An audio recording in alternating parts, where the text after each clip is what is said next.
Choisir un grand peintre dans les collections du musée du Louvre. Décrocher tous ces tableaux des murs. Les sortir de leur cadre. Les poser sur des chevalets à hauteur du regard. Les rassembler tous dans une même salle. Faire venir du monde entier des conservateurs, des historiens, des restaurateurs, des scientifiques, les plus grands spécialistes de l'œuvre du peintre, et les réunir dans la salle avec les œuvres pendant 2 jours. Les laisser étudier et discuter en toute liberté. Voilà la recette de ce qu'on appelle des journées d'études. Génie universel, inventeur et philosophe de la Renaissance, Léonard de Vinci est reconnu comme le plus grand peintre de tous les temps. Né en 1452 à Vinci, en Toscane, il se forme dans l'atelier du peintre et sculpteur florentin Verrocchio. Son talent le distingue rapidement de ses disciples. Très vite, il est appelé pour travailler au service du duc de Milan, puis il part à Bologne, à Venise, à Rome, et passe enfin les dernières années de sa vie en France, à l'invitation de François Ier.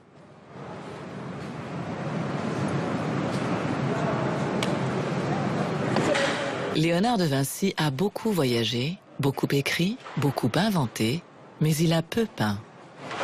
Une petite quinzaine de tableaux seulement. Une petite quinzaine de chefs-d'œuvre. Le musée du Louvre en compte 7. C'est la plus importante collection de Vinci au monde. Riche de ses plus grands chefs-d'œuvre, la Belle Ferronnière, la Sainte-Anne, la Joconde ou encore le Saint Jean-Baptiste, elle permet par sa diversité de parcourir l'ensemble de la carrière de ce peintre d'exception.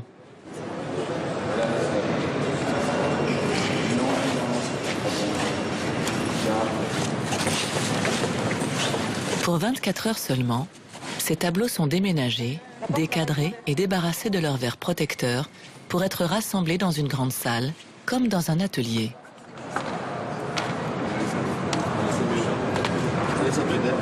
Pour l'une de ses œuvres, cette opération exceptionnelle s'est déroulée dans le plus grand des secrets.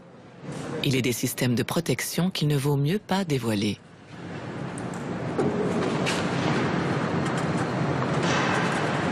Le caractère inédit de la réunion de ces tableaux hors normes, à l'occasion de cet événement hors norme, conduit certains conservateurs à quelques précautions d'une infinie délicatesse.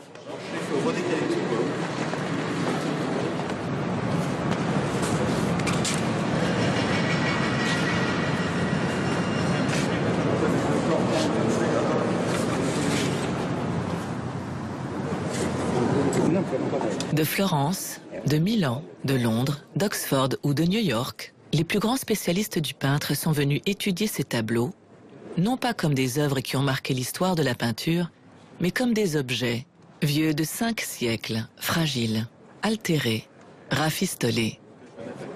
Les moindres craquelures, fissures, usures, retouches vont être soumises à l'examen clinique et impitoyable de ces experts qui sont là pour voir ce qui n'est pas fait pour être vu.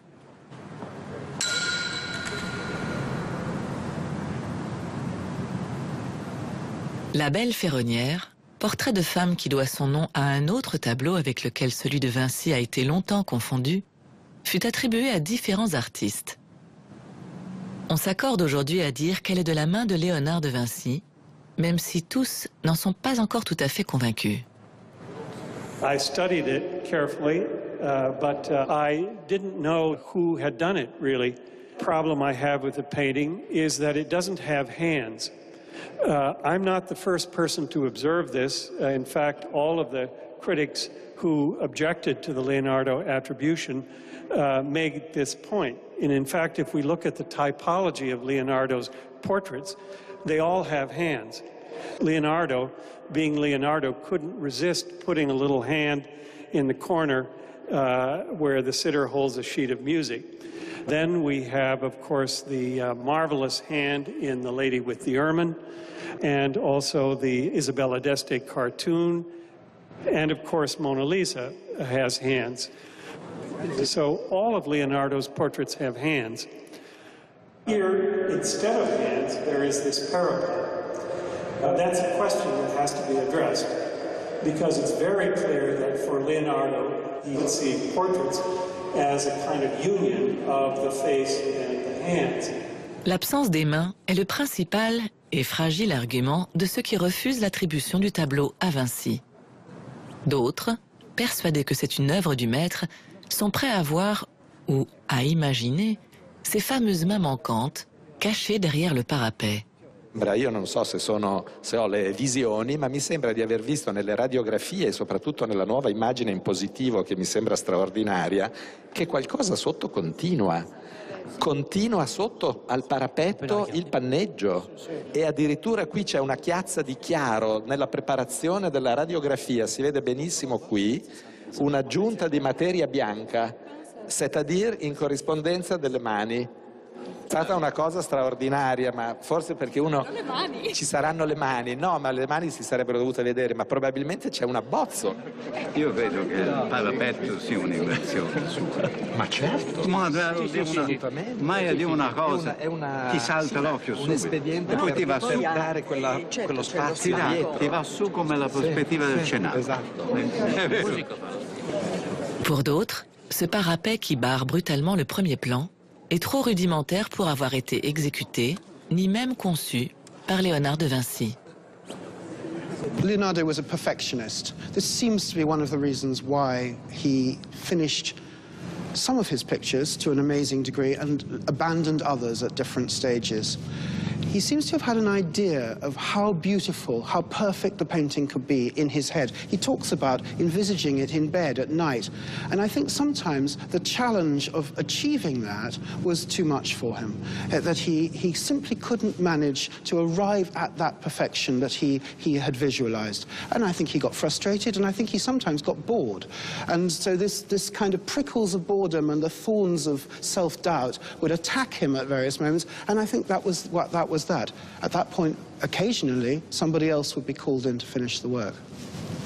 En effet, pour certains, Léonard de Vinci, en panne d'inspiration, aurait laissé son tableau inachevé.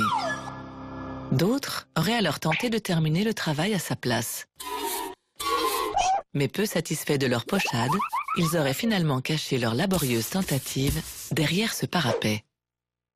Selon une autre hypothèse, c'est Vinci lui-même qui l'aurait ajouté pour satisfaire son commanditaire, le duc de Milan. Très amoureux de la demoiselle, le duc aurait ainsi pu y inscrire des mots doux pour sa belle. Dans ces années-là, grosso modo les années 1490, c'est dans ces années-là qu'on est, à Milan, Léonard a très peu peint de tableaux. Et donc, en tableau de chevalet, avec quoi compare-t-on la belle ferronnière? Comment peut-on faire pour comparer ce tableau-là, qualité d'exécution, avec les autres tableaux? On ne peut pas le faire, il n'y en a pas. Donc ça, c'est vraiment une des difficultés. La dernière difficulté, je dirais, que pose ce tableau-là, elle est liée à l'image que l'on se fait de Léonard de Vinci. Un peintre qui, avec un mythe naissant et ne cessant jamais de grandir, est devenu une sorte de génie universel qui ne s'est jamais trompé, qui a toujours été parfait, et pratiquement dès qu'il est né, il savait peindre parfaitement comme la Joconde. En fait, non, Léonard, comme tout le monde, il a appris, il a mis du temps à concevoir ses tableaux, à les exécuter aussi. C'est quelque chose qui se fait dans le temps, et certains ouvrages de sa jeunesse démontrent quand même parfois des naïvetés. C'est un artiste qui est en voie, je dirais, d'épanouissement. D'autant plus dans ces années 1490.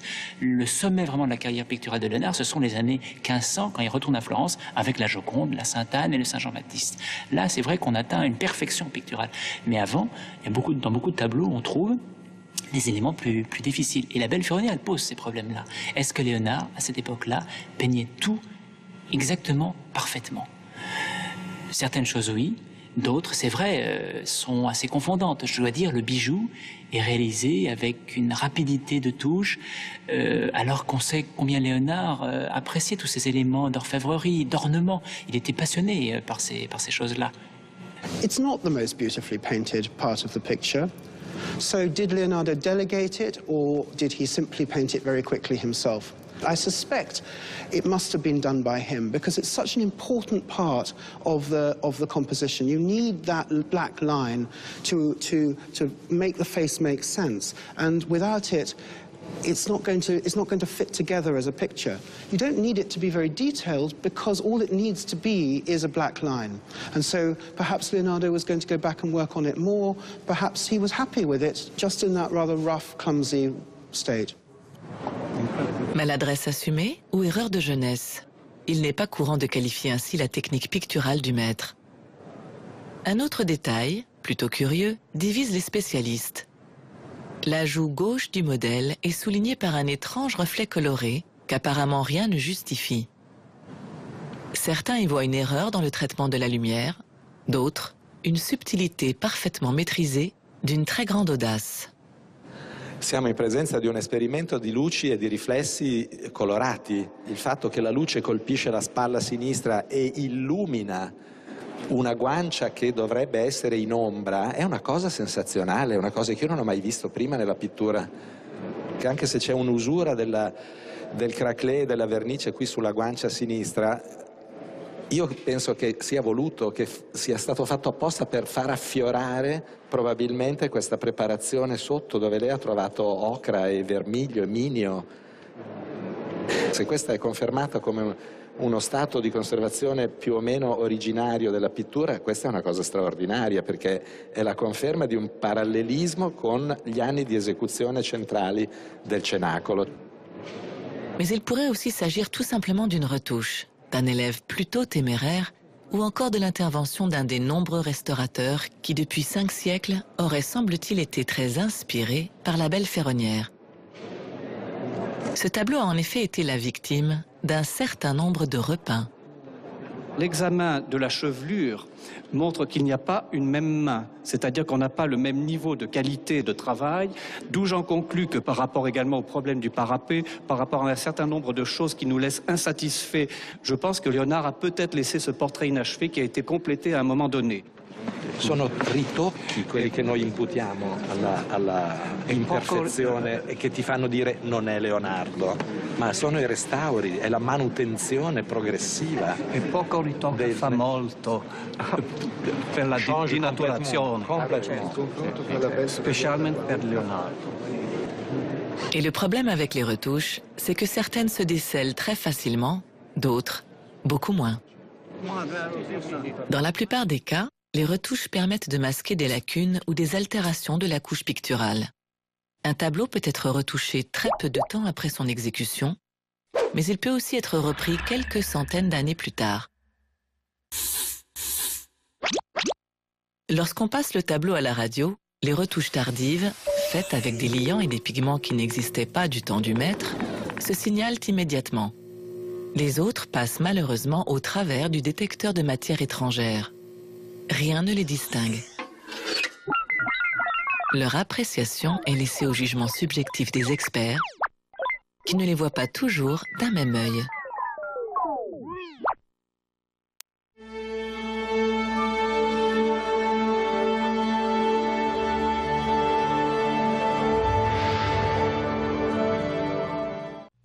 L'élément un peu particulier de ce tableau serait donc à mettre au crédit de Léonard de Vinci, d'autres à celui d'élèves ou de restaurateurs plus ou moins habiles. Ce délicat débat est loin d'être clos.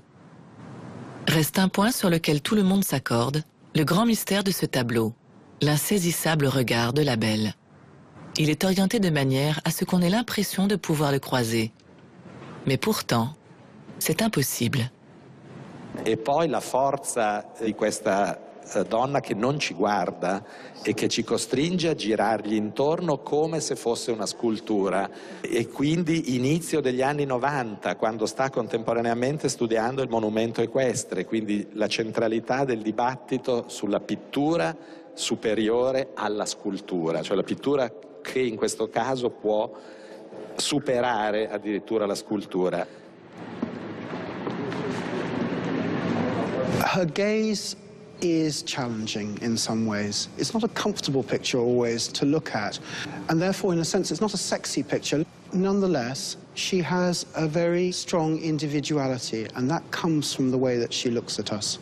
You think about, going on a date and you're sitting over a dinner table, then somebody who stares at you like that all evening is going to make you think that they're weird, actually, rather than that you want to go to bed with them. It's much easier to be looking at where they're looking away. That's why the lady with the ermine, in a sense, has that kind of discreet sexiness, because she's there to be gazed upon. Her beauty is available. The belle ferronnière looks back at you. She's not so available. Pourtant, la belle ferronnière a, semble-t-il, réussi à faire chavirer un de nos spécialistes. I myself now wish to go on record, having ignored the painting in the past, as saying that I do believe that the strong likelihood is that it is by Leonardo. Si la belle ferronnière fait dorénavant l'unanimité, une autre œuvre mineure relance les débats. Il est acquis aujourd'hui qu'elle n'est pas de Léonard de Vinci, mais pourrait-elle l'être, ne serait-ce qu'un peu? Et nous avons donc décidé, nous sommes risqués à remettre face à vos yeux la petite Annonciation qui suscite beaucoup de points délicats. Cette petite Annonciation, autrefois rongée par les vers, fut réalisée dans l'atelier du peintre Verrocchio, où se formaient alors de jeunes artistes florentins. Parmi eux, Vinci, Lorenzo di Credi, le Pérugin ou encore Botticelli. L'enjeu est de retrouver, dans ce petit panneau, la main du maître. Et semble-t-il, ce n'est pas si simple. Si on se replace dans l'époque, il faut vraiment imaginer des pratiques de peinture bien différentes de celles d'aujourd'hui. Léonard, tout jeune, il a découvert ce que c'était qu'un atelier. Il rentre tout jeune dans un atelier d'un grand artiste de Florence, Verrocchio. Et il apprend en fait comment ça fonctionne. Il y a un maître, essentiellement, qui généralement donne des dessins, conçoit les compositions, mais dans l'exécution des œuvres, eh bien, il est aidé dans toutes les phases de la réalisation. Il est aidé pour broyer les couleurs, pour tout un tas de phases techniques, en fait, mais aussi même dans l'exécution des tableaux, pour poser un certain nombre de couleurs, dans la réalisation aussi de certains éléments qui sont jugés moins importants. Par exemple, à cette époque-là, et pendant longtemps on a pensé ça, ce qui est le plus important dans un tableau, ce sont les mains, les visages, les expressions. Mais bon, une petite plante en bas à droite, c'est pas très important. Un coin de ciel, un nuage, c'est moins important dans la composition. Donc parfois, c'était donné à un élève qui commençait à être doué, et c'était lui qui réalisait cette partie de l'œuvre. Donc il faut vraiment imaginer un travail fait en groupe, mais sous la direction très forte quand même d'un maître. Donc Léonard, tout jeune, il connaît ça. Et c'est d'ailleurs le problème de notre Annonciation, de notre petite Annonciation, c'est que c'est une œuvre qui provient d'un grand retable demandé à Verrocchio. Verrocchio ne va pas avoir trop le temps de s'occuper de ce retable, et ce sont ses élèves qui vont réaliser, mettre en peinture cette œuvre-là. Et du coup, se posent effectivement des problèmes d'attribution. Chaque fois qu'il y a une œuvre de collaboration où les mains sont associées étroitement, on se pose d'éternelles questions. Est-ce de celui-là ou est-ce de l'autre? Et on a du mal à accepter qu'une œuvre puisse être un produit fini qui est le résultat de deux mains. Or, je pense que c'est devant ce problème que l'on se trouve. J'observe que, par exemple, dans la figure de l'ange, il y a une intelligence qui est propre à Léonard, une sécheresse d'écriture avec des accents très spontanés, notamment dans la manche de l'ange, évidemment dans la draperie, dans les fleurs. Mais néanmoins, ce qui m'a frappé particulièrement, c'est les reprises possibles dans le visage de la Vierge qui montrent une autre main. Pour ce qui concerne la perspective, si elle n'a pas été construite par Léonard lui-même, on voit très bien qu'il y a une intelligence de l'espace qui me donne à penser que pour le moins c'est un tableau de collaboration, mais de collaboration étroite. Maintenant, la mesurer est une chose qui est évidemment, dans l'état actuel des choses, très difficile et qui demande beaucoup plus d'études. Io trovo che ci siano delle serie difficoltà. La più significativa è che non riesco a vedere troppo bene la mano di Leonardo. Ho un'altra difficoltà a trovare in un pannello così piccolo più mani. Lo potrei ammetterlo se si volesse indicare una mano nelle architetture e un'altra nelle figure in un quadro così piccolo. Però in questo contesto mi sembra che sia molto problematico. Per il resto ho solo, come spesso mi capita, dubbi, difficoltà e disguidi. Some pictures produce particular challenges. Because we don't always know who exactly did what in a workshop, then a picture like the Annunciation here in the Louvre can be very difficult to assign. We know it belonged to an altarpiece that was painted by the Verrocchio workshop for a church in Pistoia near Florence. But what we don't know precisely is who did what within that altarpiece. Mostly people think now that although Verrocchio himself received the commission, the picture was executed perhaps according to Verrocchio's designs, perhaps with some input from Leonardo in terms of drawing by Lorenzo di Credi, who was Verrocchio's main pupil and assistant in the last years of the 1470s. It's just possible, as I say, that Leonardo was involved. We know he was in Pistoia around about the time of the picture was painted. And as far as we know from the chapel, that the altarpiece was actually quite high up, and therefore you weren't, in a sense, looking down and needing a high vanishing point. It seems to me that the person who has drawn that basically has an understanding that certain lines go to a vanishing point, and that is the limit of their understanding. The rest of it, the bench tops, the way the flat surfaces are articulated, is someone who is basically trying to get an effect that he, maybe he has seen, but doesn't actually know how to construct. Now, Leonardo could be very casual in perspective, he could do it very loosely, but there's always that inherent sense as to how the planes sit in each area. And the person who did that underdrawing has, to my mind, no sense of that, either instinctively nor geometrically. But just on the perspective, the lack of both optical understanding and an instinctive feeling as to how things sit in space, I would take out Leonardo at that stage in the process. Ci sono tante opinioni, quindi non escluderei una collaborazione, perché io ci sento Leonardo nel senso di questi panneggi, ho molta perplessità sul volto. Questo è il volto dell'angelo. Io con questo dell'angelo lo escluderei, a meno che non sia un ritrattino, non sia un gioco, perché chi lo sa, qui dobbiamo considerare tutto. Pour tenter de savoir qui a fait quoi, il faudra donc dans un premier temps focaliser son regard uniquement sur les personnages, et dans un autre, sur le traitement de la perspective et des éléments architecturaux. Sur un panneau haut de 16 cm et large d'à peine 60, c'est loin d'être évident. D'autant que les couleurs originales ont été dénaturées par un certain nombre de couches de vernis jaunis. Like all these darkened Louvre pictures, it's hard to judge, but I think that this painting is by Lorenzo di Credi. The dark tonality of the picture has given it the appearance of a Leonardo, which, in my opinion, is unjustified. Nous, historiens de l'art, on a toujours envie que les choses soient claires. Un tableau, il a été fait par telle personne, de A à Z. Mais, vous voyez, c'est pas du tout la bonne façon, d'une certaine façon, de concevoir ces œuvres qui sont le fruit d'un travail en commun.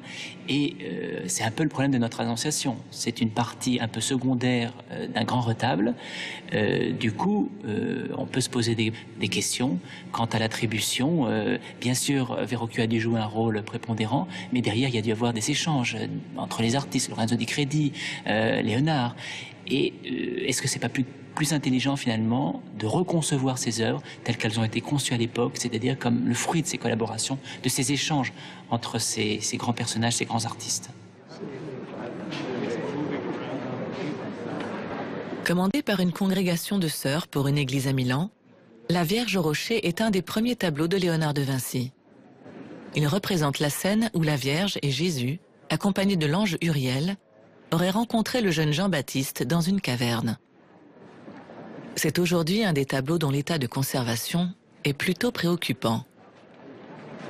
If I were cleaning the Leonardos in the Louvre, I would leave this one for last. The last or the first? Last. No, you start with the easy one. The St. John. You start with the easy one. Last. Tutte queste bolle qui che si mettono in evidenza sono evidentemente che lì appaiono neri, scuri, quindi forse c'è anche un problema conservativo che va considerato. Dobbiamo tenere un dipinto così? Cosa consegniamo noi ai posteri? If you propose cleaning a painting by Leonardo, you better be sure that you're doing it right. And because people are watching, and they're right to watch. So what we've got to do is do all the kind of work that you need to do before you even take a tiny bit of varnish off a panel in order to demonstrate that you're not going to have horrible surprises. You're not going to be shocked by what you find.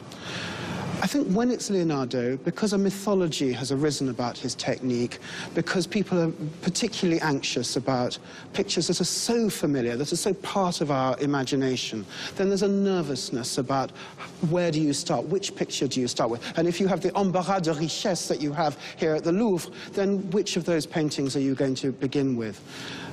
I think in a sense that's been slightly paralyzing for the Louvre.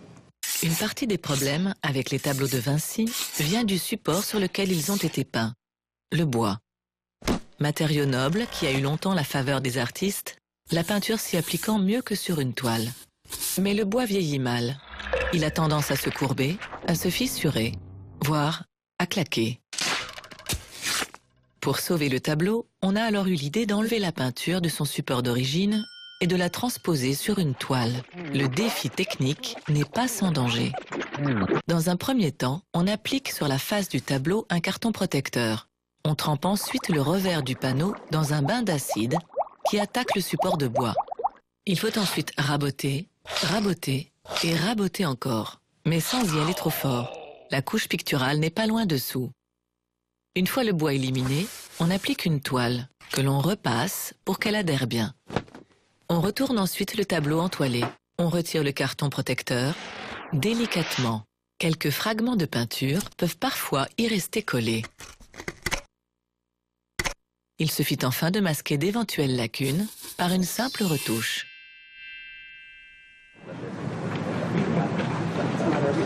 Pour être sauvée, la Vierge au Rocher a donc subi une opération assez lourde. Transposée sur toile au début du XIXe siècle, elle a été quelque peu éprouvée. Depuis quelques années, les conservateurs ont renoncé à ce type de périlleux transferts qui ont entraîné trop de soulèvements et d'irrémédiables pertes de la couche picturale. Mais ce qui interroge nos experts aujourd'hui, c'est une autre particularité de ce tableau. Art historians have been wrestling for decades with one of the great mysteries of Leonardo's career. Why are there two versions of the Virgin of the Rocks, one here in Paris and one in London? We have to remember that painting an altarpiece in Renaissance Italy was not just an artistic adventure, it was a commercial arrangement. So when Leonardo is painting the Virgin of the Rocks, he's certainly thinking in an extraordinary new way about how to represent this exciting dogma of the Immaculate Conception of the Virgin, but he's also out to make a buck. And he needs to. À la livraison du tableau, Vinci aurait réclamé un supplément d'argent à ses commanditaires. Mais saisi d'effroi par l'audace de la composition, la confrérie aurait refusé, sèchement. Le peintre aurait alors fait affaire avec un acheteur plus généreux. Et pour éviter d'être traîné en justice par ses premiers commanditaires qui se retrouvèrent sans tableau pour leur église, il a été contraint d'en réaliser un autre. One of the problems, I suppose, has always been when Leonardo and assistants were painting the London picture, what did they base this new version on? If our hypotheses are correct, that the first version had been sold and possibly by the early 1490s left Milan, then the question is what was the visual evidence? What kind of tools did Leonardo and or his assistants have to make our picture? Lorsqu'un peintre conçoit sa composition, il ne la peint pas directement sur le support, mais il en fait d'abord le dessin sur un carton. Il en pique ensuite les contours à l'aide d'une aiguille ou d'une alène, comme un poinçonneur. Une fois ce carton entièrement piqué, il le reporte sur le support à peindre. Il le tamponne ensuite d'un petit sac de toile rempli de poudre de carbone qui traverse les trous et adhère au support, reproduisant en fin pointillé le dessin initial. Il ne lui reste plus qu'à repasser sur les pointillés. Cette technique très courante permet de reproduire mécaniquement un même dessin sur différents supports, sans trop d'efforts. There are a series of questions about the use of cartoons and how they might have been used in making our picture in London. One wonders whether either single-element cartoons or the original cartoon cut into pieces, as this fragment might suggest, were used in putting together the London picture, or at least beginning the process of putting together the London picture. But I think Carmen might have something to say, but I can't see her, actually. Oh, there she is. I'm putting you on the spot in the way that I was put on the spot, but you are the queen of cartoons. I think that it is really rather difficult to be able to say whether the cartoons were cut up and then used in each of the different sections, or whether one just used the same cartoon and sort of moved group by group. This is very difficult to be able to determine. We should remember that when one does tracings, particularly those of us who make tracings after paintings and then compare them to the drawings or vice versa, that even in the process of tracing, the motifs of a composition do slip. So that's also an aspect to remember, the accidental aspect of it. My instinct looking at that is that certain motifs in Leonardo were used in cartoons and indeed migrated around studio pictures. We know that this head reappeared in reverse in paintings long after Leonardo's death. So my instinct is, and it's an instinct no more than that at this stage, is that there are part cartoons for certain bits of the picture but not for the whole thing. And this would help clarify the sheer complexity and even chaos in Leonardo's studio procedures in developing these pictures. Les deux versions réalisées à l'aide de cette très efficace méthode de report sont en tout point semblables, à un détail près. Dans la première version, celle du Louvre, l'ange Uriel pointe du doigt Saint Jean-Baptiste. Dans la deuxième version, sa main a disparu. On s'est longtemps interrogé sur les raisons de cet escamotage. On a pensé que Léonard de Vinci avait supprimé ce doigt parce qu'il désignait le mauvais personnage, Saint Jean-Baptiste et non pas Jésus, mais aussi parce qu'il interrompait la relation divine entre la main suspendue de la Vierge et la tête de son fils. Mais c'est en fait bien plus simple que cela. Si le doigt n'apparaît pas dans la version de Londres, c'est qu'il n'existait pas non plus dans la version de Paris. Vinci l'a tout simplement ajouté plus tard.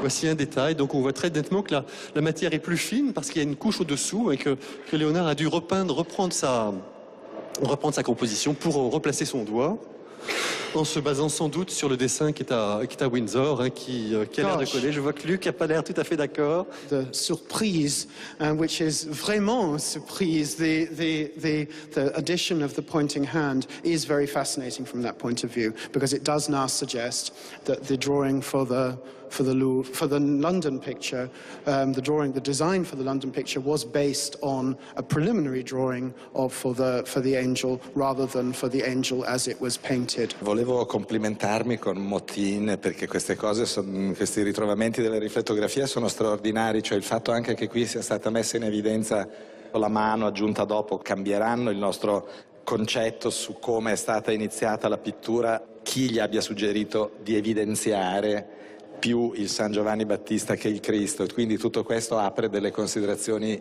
nuove e incredibili.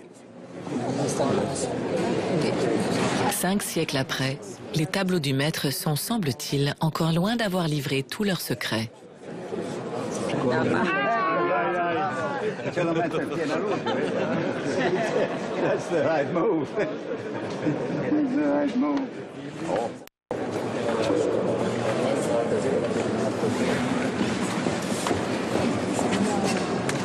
C'est vrai qu'aujourd'hui, je dirais n'importe quel visiteur venant au Louvre voit certains tableaux avec des taches curieuses que parfois il l'interprète comme quelque chose d'original. C'est-à-dire que la Sainte-Anne, par exemple, toutes les taches que l'on voit un peu partout, et entre autres même sur le visage de la Vierge, seraient des choses voulues par Léonard de Vinci.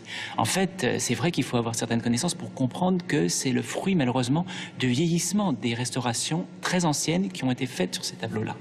Du coup, aujourd'hui, on voit la plupart des tableaux Léonard de Vinci sous une couche de vernis très jaune, parce que en vieillissant, le vernis s'oxyde, jaunit, ça assombrit les compositions. Il y a même de temps en temps ce qu'on appelle un blanchiment du vernis, c'est-à-dire des micro-fissurations de ce vernis, et du coup, ça devient un petit peu opaque. Le tableau perd de sa profondeur, de son relief. Une autre chose, ce sont les retouches.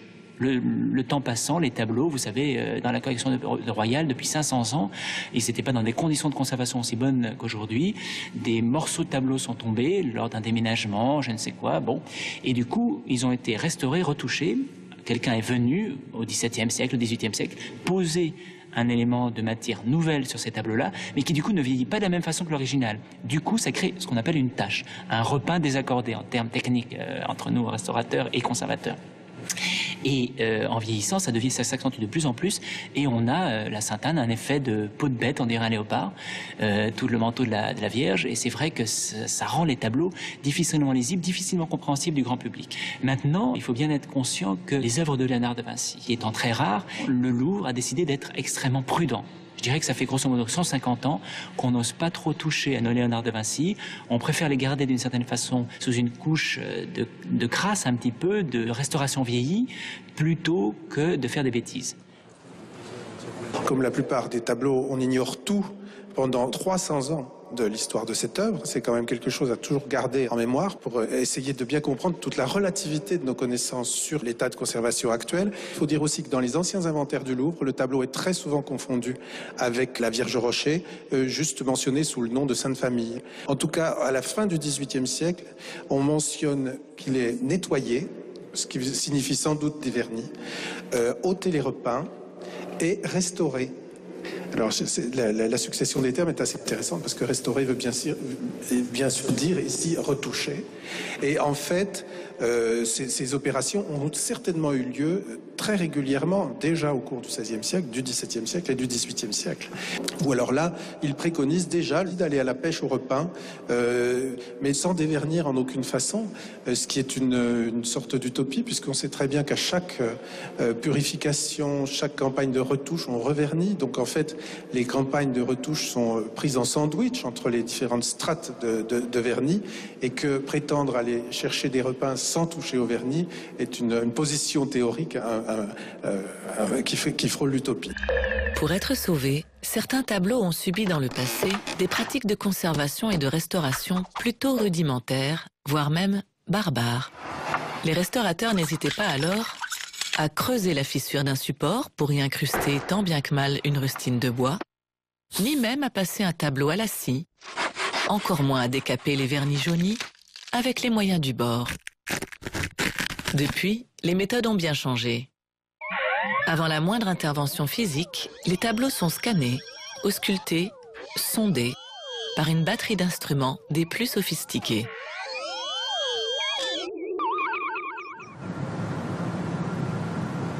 À l'issue de ces journées d'études, le musée du Louvre a décidé de passer la Sainte-Anne au crible des techniques d'analyse les plus pointues, dans le but de la nettoyer de ses divers repeints et nombreuses couches de vernis désaccordés. Bientôt, nous découvrirons une nouvelle Sainte-Anne, sans tache de léopard.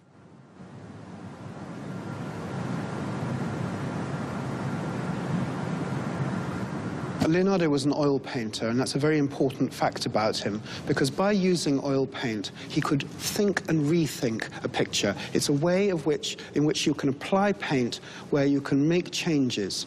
His master Verrocchio used egg tempera, in other words, pigment mixed up with egg yolk, and that's a much more demanding medium. It's a much less forgiving medium in some ways, in that you have to get it right more or less the first time. You can make small adjustments, but the idea of completely rethinking a work, of repositioning an arm, adding a hand, becomes much more difficult in tempera. So the fact that Leonardo seems to have adopted this technique, a different technique from that of his master, is very indicative of how he thought as a painter. He was choosing a medium presumably learnt from Netherlandish painting that he could see around him in Florence at the time, but he was choosing a medium which allowed him to think, allowed him to go on thinking as he started the painting. In other words, the thinking process for Verrocchio was probably done at the drawing stage. For Leonardo, it goes on through the drawing and into the painting.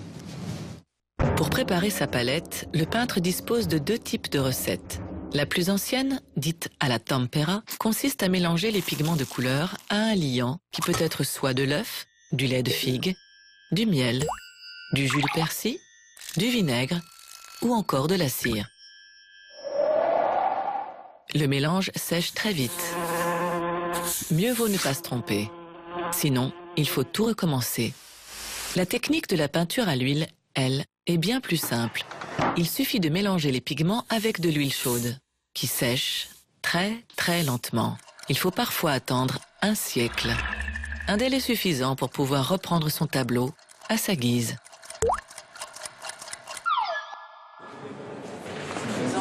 On sait que Léonard de Vinci a travaillé plus de 15 ans à la composition de ce tableau. De nombreux croquis et cartons témoignent de ce très long processus de recherche et d'élaboration. We perhaps ought to think of the St. Anne as an object that had a very long gestation in Leonardo's studio. I can imagine that Leonardo worked on it till the end of his life. It's perhaps a mistake to think of each of these small variations and variants as referring to a different Leonardo invention. I think there must have been a great deal of improvisation. I would think something like that happened with the St. Anne, that it was begun around 1505 perhaps, and then the execution of it continued over a very long period of time. And during this long time, generations almost of artists could have had a profound experience of the picture rather than just a casual glance that they might have obtained if the picture had been delivered to the patrons who ordered them. Parfois, ces tableaux restés longtemps dans l'atelier du maître réservent d'autres surprises. Je suis passé un jour l'année dernière, en septembre, parce qu'on décrochait la Sainte-Anne au dos du tableau. J'ai distingué quelque chose ici, j'ai vu deux masses musculaires ici, puis deux trous.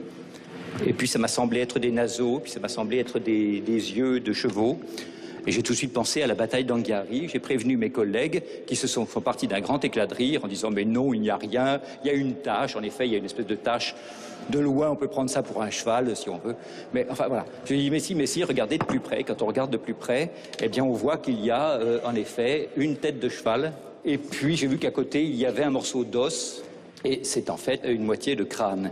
Les examens ont donné des images très claires d'une moitié de crâne type dessin du British Museum, d'une tête de cheval type Anghiari, et découverte, non la moindre, d'un enfant. Un enfant qui ressemble beaucoup à l'enfant Jésus du recto, de la peinture, mais qui est à l'envers. Mais voilà, je voulais vous raconter seulement comment s'était faite cette découverte, tout à fait par hasard, par pure curiosité, en passant un matin à 8h30 dans la grande galerie, parce qu'il y avait quelque chose à voir. On ne regarde pas assez l'envers des tableaux. Quelquefois, ce n'est pas complètement sans intérêt. Ces trois dessins au revers de la Sainte-Anne sont une découverte. La question maintenant est de savoir s'ils sont de la main du maître ou pas. Mais pour personal connection between the Mona Lisa and us. In a sense, we were entering into something of the relationship between the painter and his extraordinarily famous sitter. It was, I think, an emotional moment for all of us. And I think there are moments when, even as scholars, we forget to be scholars, and that's quite exciting, actually.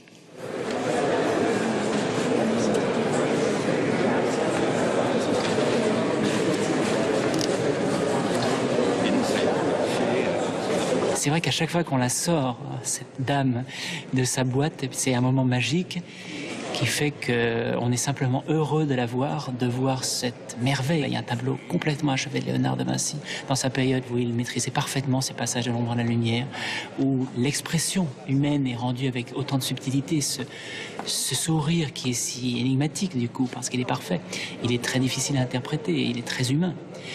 Et du coup, il y a ce plaisir qu'on a simplement à être en silence avec elle.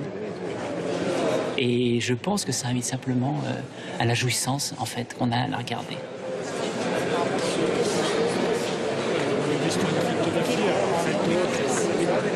Je vais devoir l'enlever. Je vais dire, elle va où d'ailleurs? I need to take the painting now. I am the bad man. On la met dans un coin. Goodbye, Mona. Thank you. Excuse us.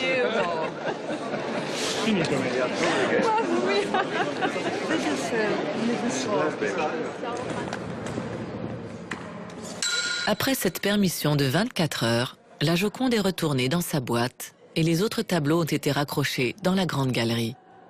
Comme si rien ne s'était passé pour eux. Notre regard, lui, ne sera certainement plus le même.